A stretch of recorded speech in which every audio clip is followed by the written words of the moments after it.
Suspense.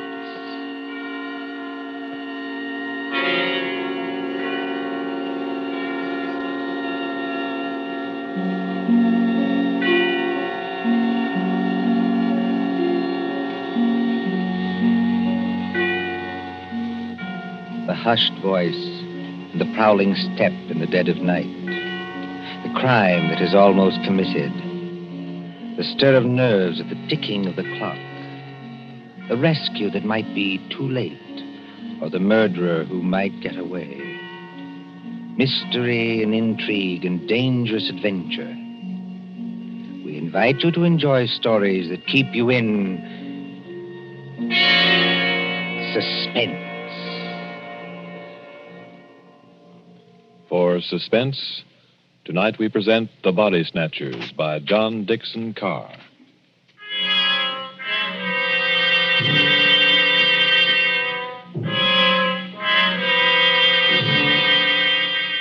Beware of the body snatcher who prowls after dark.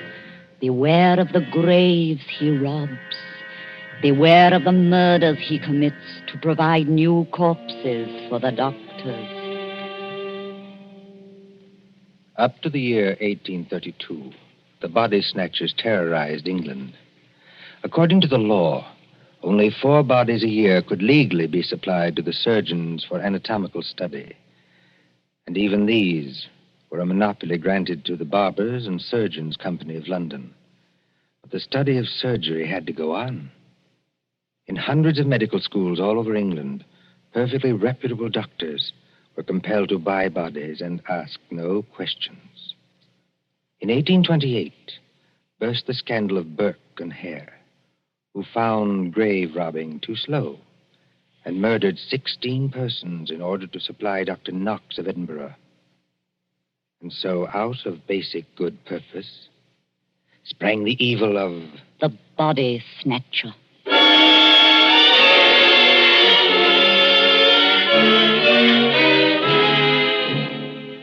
Turn back the clock now to a cold night just 110 years ago. Look into the brick kitchen of a house on Wandsworth Common, not far from London. There, in the light of a tallow dip, sits old Mother Slade in her draggled bonnet. What's a keeping 'em? 2 hours.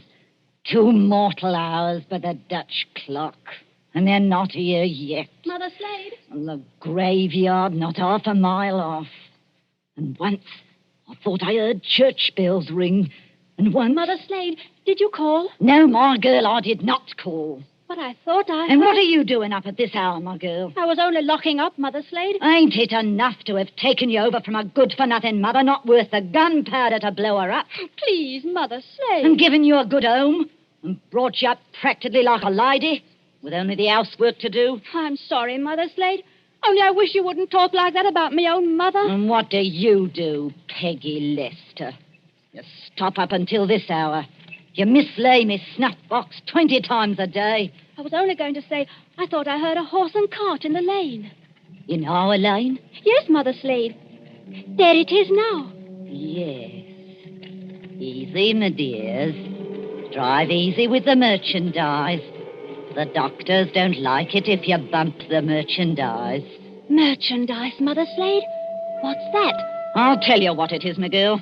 I didn't mean anything, Mother Slade. It's your Uncle Matt and your cousin Rob are coming home from their business. That's what it is. You hear that, Peggy Lister? I didn't mislay your snuff box. It's on the table. And if you don't want me to take my fingernails to you instead of a strap, you get on up to bed this minute, do you? Yes, Mother Slade.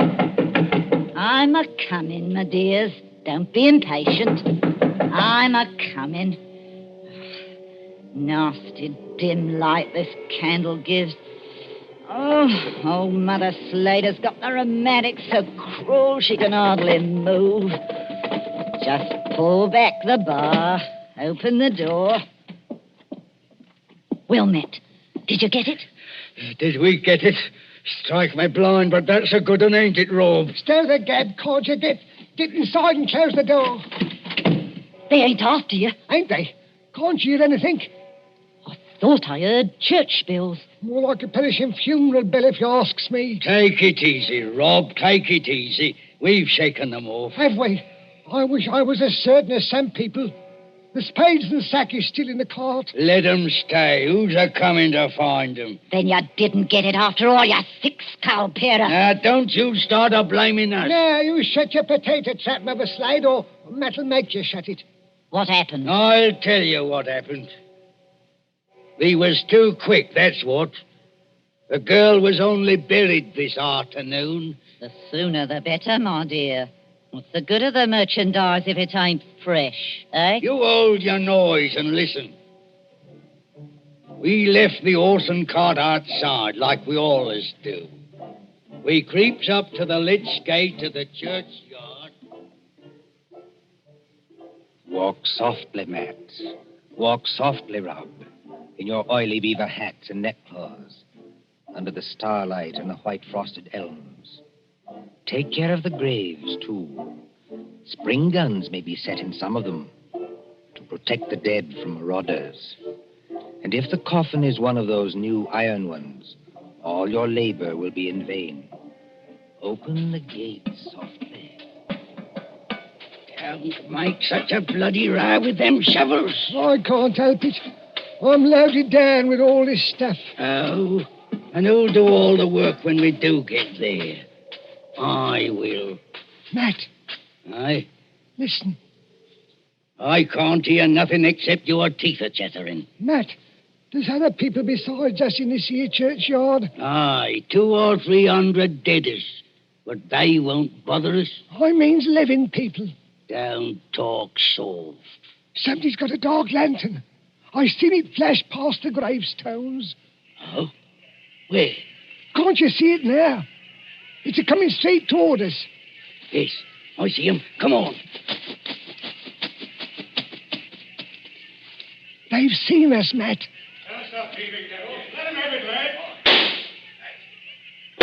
Easy, does it, Rob. Down behind the gravestones. Crouch down. They can't shoot through stone. Matt, it says here, sacred to the memory It's of... the girl's relatives. They've been watching her grave. All the way, boys. They want to get out now, they'll have to climb the wall. Oh, Struth. If only I had me Barkers. First time in 2 years I've gone without a brace of pistols, and this happens. But you ain't got your barkers, Matt Patterson. I got what's just as good. Give me a shovel. What are you going to do? Charge 'em. This here shovel's got a nice edge. Oh, you daft. They'll have to take time out to reload, won't they? Hear that? Somebody started the bell. That'll bring down every peeler within a mile. If you want a tithing ticket and a neck in a rope, stop where you are. But if you don't want to get scragged before your time, follow me. That's all there is to it, Mother Slade. We went out by the gate, and blow me if they could stop us. You perishing numbskulls. Did they recognize you? No, we had our neckerchiefs round our eyes. And did you do it? I don't know. There's blood on the shovel. No, there ain't, Mother Slade. I wiped it off. Anyway, we're here. What I want now is a Christian fire to sit by, and a drop of spirits to warm my stomach. There's no spirits in the house, Matt Patterson. Don't you lie to me, you ugly mouth. Let go my hand, Matt Patterson. I'm warning You better you. let it go, Matt. There's no spirits. Only half a loaf of bread. Don't I know it? I haven't tasted a drop of gin all day. And the black dog's on me back. Well? Hark at what I say. The doctor was promised a corp tonight. All right, dearie, he gets a corp tonight. Oh, there's that funeral bell again. What's the clock, old hag? Come on, spit it out. A nice young corp without any trouble or bother. Aye? What about young Peggy upstairs? Strike me blind. What about it, eh? You'd have to be mighty careful. Why? You'd have to smother her with a pillow while I sit on her legs. That's what Burke and Eyre done up in Edinburgh. Then you don't leave any marks on them. Here, half a tick. Wait. What? If the doctors see they've been polished off, just plain murdered, they won't have nothing to do with it. Leastwise, they don't like it. Like it or not, dearie, they all do. Who's buying the beef tonight? Dr. George Arnold. Him? The young fella out Fulham way? That's the man, dearie.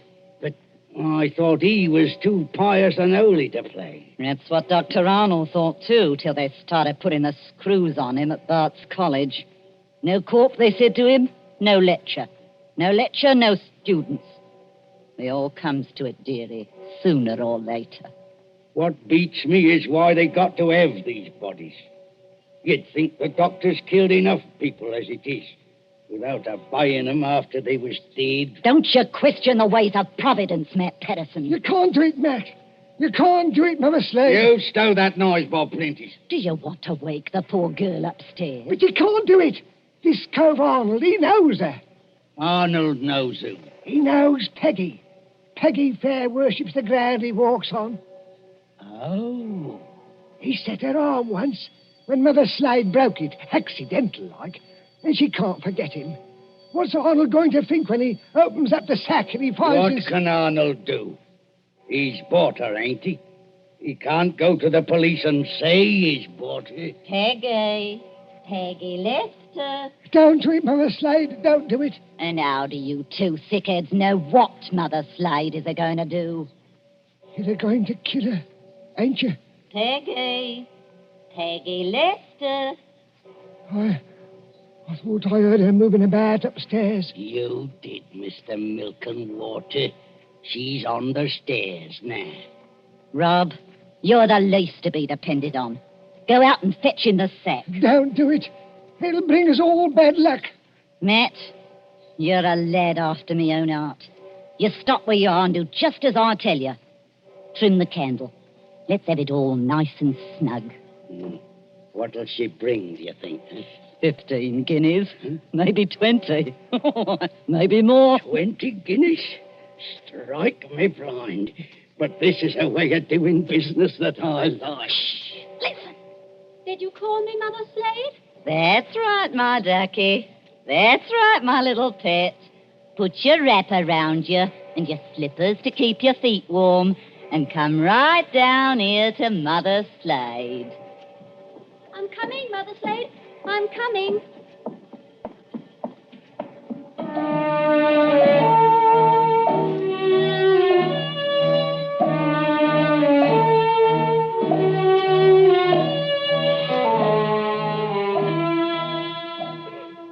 Who in those times would be a surgeon and still be an honest man? At that drugged hour of the night, look into the sitting room of a spacious house. Many candles are still alight there, though they have burned down nearly to their silver sockets. There is Chinese paper on the walls and a Turkey carpet underfoot. In front of the fire, now almost out, sits Dr. George Arnold with his bottle green coat and heavy hair.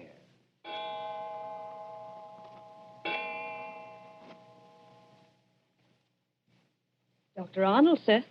I beg your pardon, Mrs. Tancred. Dr. Arnold, sir. It's gone 2:00. Yes, so it has. You've got a lecture to deliver tomorrow, and you'll be all worn out.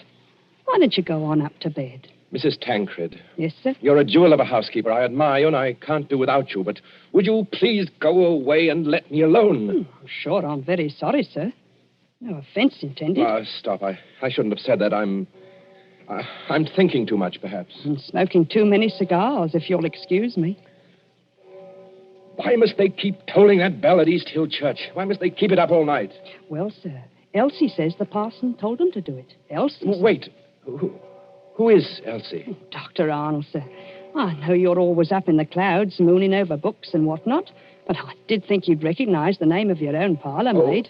Oh, that Elsie. I see. Well? Elsie says it's because of the murder in the churchyard. What murder? 2 resurrection men. Body snatchers, sir.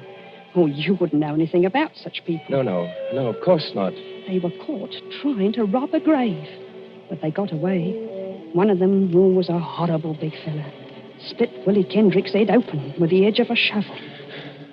Is anything wrong, sir? No, not exactly. Well, I thought for a second, seeing how you looked. Did they get the body? Yes, sir. It was Willie Kendrick. His head was split open with a shovel. No, I mean, did these resurrection men get what they were after? No, sir. Thank God. Oh, you may well say that, Doctor. Well, I wasn't exactly speaking in the religious sense, but never mind. Well, Elsie says there are what she calls peelers all over the place. Peelers? Yes, these new policemen. After Sir Robert Peel. And somebody from the new detective police that they're using instead of the Bow Street runners. Well, Mrs. Tancred, I'm going to smoke one more cigar, and then I'm going to bed. Very good, sir.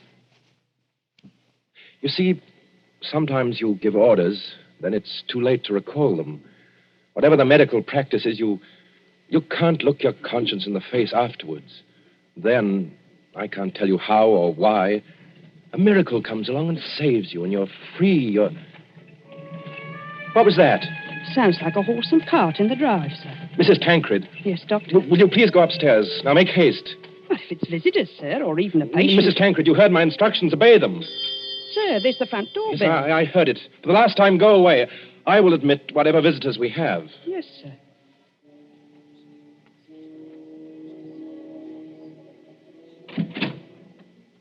Good evening, dearie. Oh, come into the sitting room here, Mrs. Slade. La, sir. Just call me Mother Slade. You don't hardly seem natural or friendly to hear anything else. It's a pleasure to curtsy to you, Doctor. Coo. What a lovely room. I suppose... Your candles is going out, though. One by one. Poof. Then you'll be in the dark. I suppose you've come to report failure. Failure, dearie? I understand you didn't get what you went after. Bless you, dearie. We got something just as good. Finest piece of merchandise you ever saw. You haven't got it here. Bless you, dearie. Mother Slade always keeps her word. Bring the merchandise in, my dears, so the doctor can see it. Quiet, please. Oh, of course, dearie, I forgot. Don't bang it apart. The big fella with the black eyebrows is Uncle Matt. The little fella with the watery eyes is Cousin Rob. And between them, in that sack, they're carrying... Well, who is it in the sack? 19-year-old girl, dearie. Finest anatomical specimen you ever saw. Merciful Where do heavens. you want this here thing dumped, Governor? Easy now, Matt. Why did you bring it here? That's where you told us to bring it, dearie. I mean, why did you bring it to the front door? Why not to the surgery? Only place in the house where there was lights, Governor. Hurry up now. Where do you want it? Well, take it Yes, dearie? Take it over and put it in the cupboard there, where I'm pointing. This cupboard here, sir. Yes, then close the cupboard door. Shame on you two. Tracking your muddy boots over the doctor's lovely turkey carpet. Easy, my dears, easy now. All right, Robin. She goes. Don't bruise the merchandise. Whatever you do, don't bruise the merchandise. Right, me blind. What's the odds? She can't feel it now. There's your body, Mr. Sawbones. Now, let's see your money. Well, just one moment before I give it to you. There ain't no itch in this, is there? Better not be. No, I made a bargain with you, and I'll stick to it. Thank ye. That's uncommon genteel of you. Kindly stand back, sir. You're 2 stone of fat heavier than I am, and you don't impress me. Easy, Matt. Take it easy. I want to ask only one question. Where did you get that body? That's a question, dearie, what people in your profession don't ask. Why not? 'Cause they don't dare. That's why. Would the police be interested in where you got the body? No, dearie. Not half so interested in as where we brought it. To your house. It's your responsibility now. Yes, I suppose it is. The victim wouldn't be, by any chance, that pretty little girl you used to treat so unmercifully? You hold your noise about how I treated her. I was rather fond of Peggy. Strike me blind.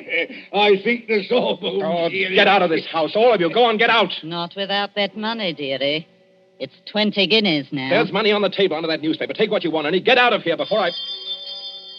Oh, what was that? Aye. What was it? A late visitor, I imagine. Was you expecting anybody? Eh? No. Don't drop the lovely money, Rob. Don't drop it all over the carpet. Pick it up. So the back way are these? Yes, it's the way you should have come. Through that arch and down the passage. Thank you for the honour, Governor. And no games, mind you, if you know what's good for you. Good night, dearie. Remember, you've got the body now.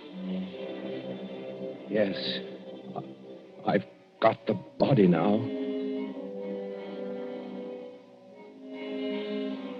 Poor little devil. Dr. Arnold, sir. In heaven's name, Mrs. Tancred, haven't you gone to bed yet?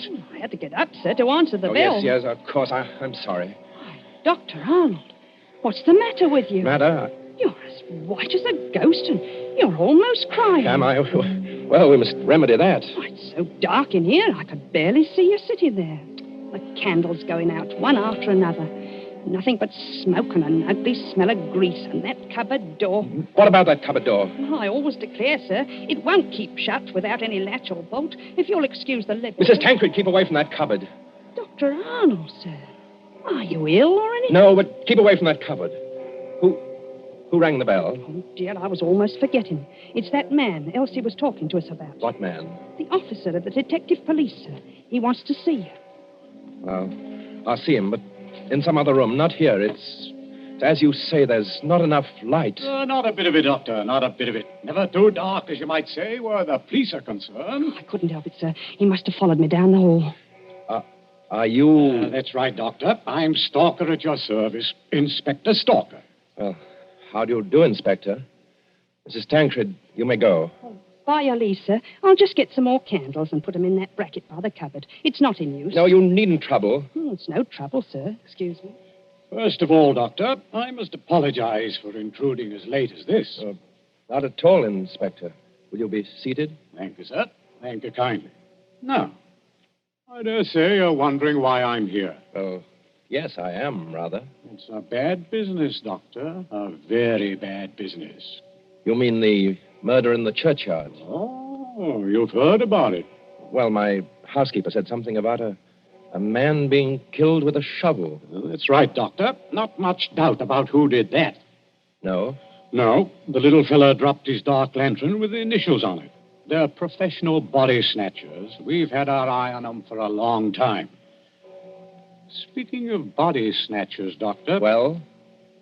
I expect this anatomy law is pretty hard on you surgeons. It's an infamous law, sir. All the same, Doctor, it is the law. Yes. And if any surgeon happened to be caught with a body, especially a murdered body... What are you hinting at? Oh, nothing, Doctor, nothing.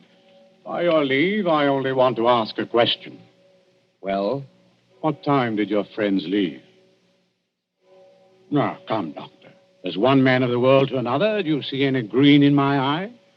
You are not going to say you had no guests when their horse and cart are still at your front door. They didn't get away. No, Doctor, they didn't. They made a little reception committee as they left by the back door. Darbies on the wrists. Snap. Just as I might reach out and touch your wrist. Like this. What do you mean by darbies? Handcuffs. I've got a pair in my pocket. Gags into their mouths. That's to keep them from biting. Look, do we have to go on with this? You already seem to know everything I could tell you. Not exactly everything. I don't know, for instance, where you've hidden the girl's body. You're a very diligent man, Inspector Stalker. Thank you, sir. I try to do my duty. You said a girl? These gin-muddled degenerates have been watched every second since they left East Hill Churchyard. They hadn't a body then, but they brought one here. And there's only one other person who lives in the same house with them. Dr. Arnold, sir. Mrs. Tancred, listen to me. Yes, sir. Must you always break in with the most completely ill-timed entrances at all the worst period of my life? I was only trying to be helpful, sir. That's right, madam. Always be helpful. You had to have some light. Here's the candles, sir. 5 of them, in a big candelabrum. We can hang them in the bracket. Ma'am, hold up that light. Hold it high. Really, sir? I'm not in the habit of being spoken to as Hold it high, I tell you. Do as the inspector tells you, Mrs. Tancred. This is a very fine carpet you've got here, Doctor. Yes, others have admired it tonight. But it oughtn't to have footprints on it. Muddy footprints. Footprints leading from the door, past the sofa, past the hearth, over To that cupboard. Quite correct. I think that's done it, Dr. Arnold. I think it has, Inspector Stalker. We couldn't have proved anything against you for that churchyard business, but this... Let me open Bluebeard's cupboard, Inspector. Let me be the first to show you what's inside. You wanted a certain body. It appears you've come to the right place. Now, look. Lord Almighty. I'm the body, Mr. Police. Standing up, I'm very much alive. And I'm wearing a nice new dress that the doctor gave me. That I gave you. Don't say anything. Please don't say anything. Stop a bit, miss. Aren't you Peggy Lester? Yes. Just because the doctor has to be so terribly respectable, and a girl who's fond of him has to come here in secret. Wait a minute, everybody. Peggy Lester, you're lying. I am not lying. So that's it. Why didn't I guess it? It's the oldest body snatcher's trick in the world. Is it? Of course, the old pinch penny like Mother Slade couldn't sacrifice a good household grudge. Of course they brought the body here, instead of taking it to the surgery, where it might get locked up. Could you be persuaded, Inspector, to tell us just what you're talking about? The body snatcher, sir. Well, what about them? They take a living accomplice and put him into a sack and sell him to a green doctor as a dead man. Yes, but see here, They get the best price they can. Then in the middle of the night, that accomplice gets up and robs the doctor's house. And the doctor can't tell us because he's bought illegal goods. I never intended to go through with it. No, young woman? I tell you, I wasn't going to rob the house. They made me do this. I was going to tell Dr. Arnold. When I found out where they were taking me, I pretended to go through with it so I could warn the doctor. They can hurt so much, you'll agree to almost anything. Oh, that sounds like the truth, but it puts me in a funny position and no mistake. well, your three murderers, Inspector, seem to be leaving. Yes, they're leaving right enough. Trussed up like fowls and under guard. Does anybody go with them? Well, how can anybody go with them? I'm willing to believe this girl acted under threats.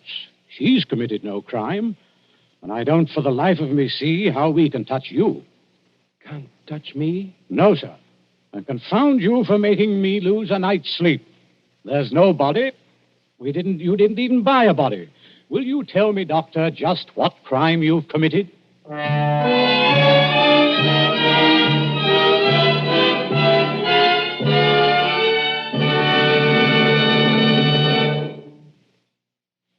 And so ends The Body Snatchers, a story of London at midnight, 100 years ago.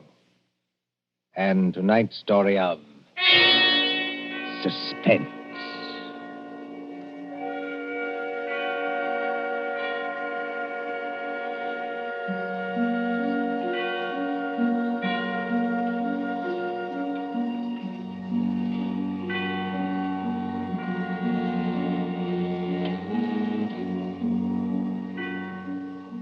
Columbia presents these tales of mystery and intrigue and dangerous adventure for your relaxation and enjoyment.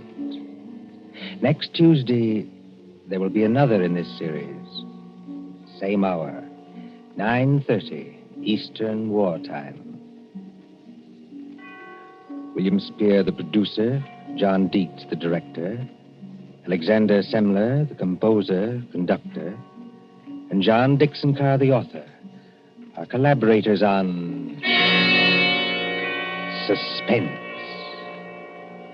This is the Columbia Broadcasting System.